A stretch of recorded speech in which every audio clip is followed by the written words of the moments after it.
Who didn't I fuck? Hello, everyone, and welcome to another fun edition of TYTSports. Mike Shekels is doing the directing. Brett Ehrlich is doing the co-hosting. Here's one thing, though, Brett. Did you see Mike Shekels breakdance yesterday? I did. I saw some clips of it, and it was... How great was it? Amazing. Ridiculous. He did that thing, it's called breakdancing. He did. Where you start off standing, right? Yes. And Okay. then you twirl your body a little bit. You do the hip swivel. You do that thing. I didn't see you do that, but I assume you went like this. He wasn't crip walking. You know how they do that? Are you tired?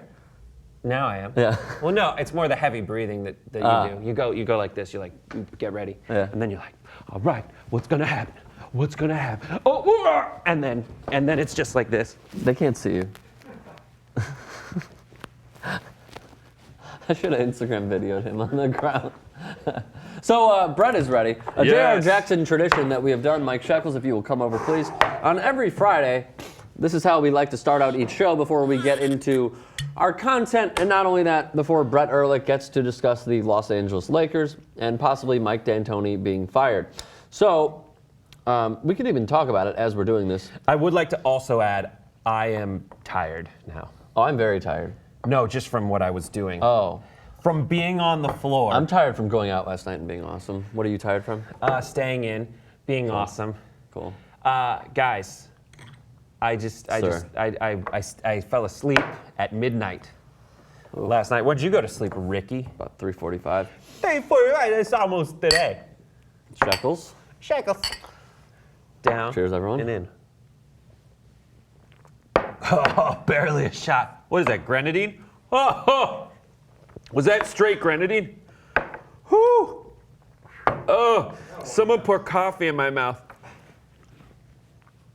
Really? Was it that bad? No. Okay, good. There's a sponsor right there. Are we sponsored? Okay. So, no. So, Mike D'Antoni, he's clashed with Kobe Bryant. You are a huge Lakers fan. Yes. He has clashed with Kobe Bryant. Kobe's basically said, I don't want him back. He's clashed with Pau Gasol. They've hated each other through the media. He hasn't talked to Chris Kaman in like a month and a half. It came out a few weeks ago. Wait, who hasn't talked to Chris Kaman? Kobe? Mike D'Antoni. Mike D'Antoni, yeah. Which is rightfully so. Which is improbable I'm just- given how fast that ass talks. Mike D'Antoni. Chris yeah, Kaman? we're just going, Oh, I thought you were trying trying to make, like, I don't know how. I was just always really fast. I thought you were talking about Chris Kaman. I was like, why are you Never ripping heard Chris him Kaman? speak in my life. He went to Central Michigan. Chris Kaman. So he probably talks. He talks a little bit. He hunts. I have no problem with Chris Kaman. You okay? Getting choked up. He'll be back. He'll be back. Okay. All right. So should they keep Mike D'Antoni? No. Why? I'll tell you why. Yes, I'm ready. Mike D'Antoni was an ill-advised choice from the get-go. Yes. And I'll tell you. There was no one else out there, though. Well, it seems like, Phil Jackson's now willing to get back into sports.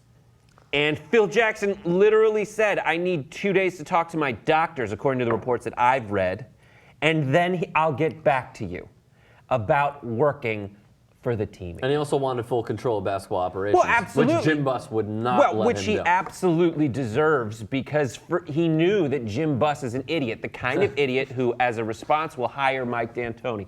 Mike D'Antoni, who is a non-winner, is an almost. He was here's the somewhat thing. of a Here's the winner. thing. You're In the. Phoenix, he was somewhat of a winner. I have these theories of. Well, exactly. He was somewhat of a winner. Somewhat of a winner. That's not Lakers basketball. Oh, God. He's not to be somewhat of a winner, and he's proven that Lakers basketball is championships every year.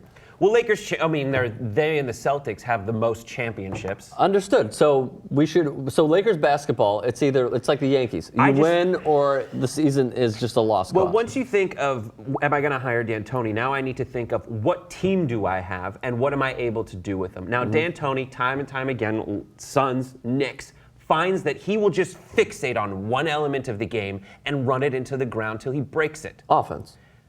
Not even offense, like Amari Stoudemire. Like D'Antoni broke Amari Stoudemire. How did he break Amari Stoudemire? Well, Amari, he's like, we're going to go to Amari all the time, run everything around him, and run. The only way he feels he can create offense, he's not the guy who'll run the triangle, he'll let an offense develop. No. He's the kind of guy that will run until he breaks people. And not only should you not, Amari Stoudemire young. Now, you flip over to the Lakers, who are an ancient team. And they're a bad team, too. Not when he first got there. When he first got there, it was the team of Nash, Howard, Gasol, Kobe, and whoever the fuck else you want to put on the team. But at that point, you knew you had Kobe, and he broke Kobe.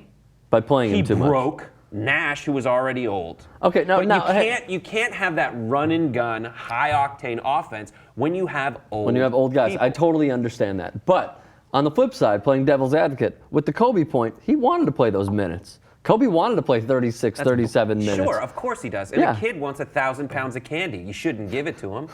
I mean, you need to know how to manage your players. That was great. That was great. I mean, I wouldn't want Kobe not to want to play. You know, if a Kobe comes to me and says, "Listen, I'm getting old," that's not in his DNA.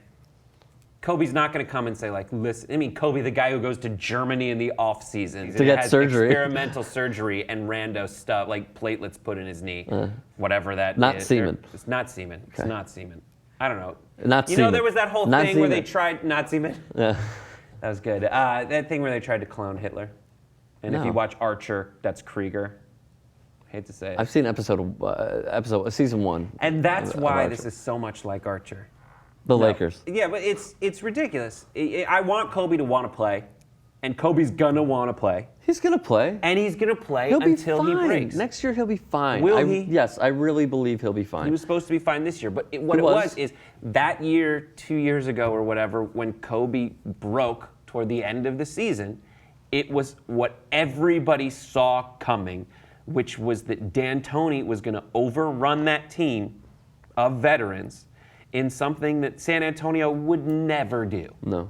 San Antonio. You're comparing apples to oranges. Exactly. I mean, it's and Popovich we needed, to D'Antoni. Right, and we needed an orange, and we got an apple. We needed Who was the orange? Don't say Phil Jackson, because he was out. Phil so then Jackson, who's the next guy? I don't know. At that point, you either go with someone who has proven... You agree they had to get rid of Mike Brown, yes? Yeah. Okay. I think they needed to get rid of Mike Brown, and I'm still like caught in that moment in time where I needed Phil Jackson, and I haven't really thought beyond that. But the other option... No Laker fan has. No Laker fan can. No one goes to the games. People who own bars in Los Angeles that were packed to the brim, like all season into the postseason 3 years ago, 4 years ago. Now no one goes to see those games. No one goes to see them. I checked out. Yeah. I couldn't do it, and I can't. You're such a typical Laker fan. Yeah. You are. You I mean, fit the stereotype. I follow. What else am I going to see that they're not winning?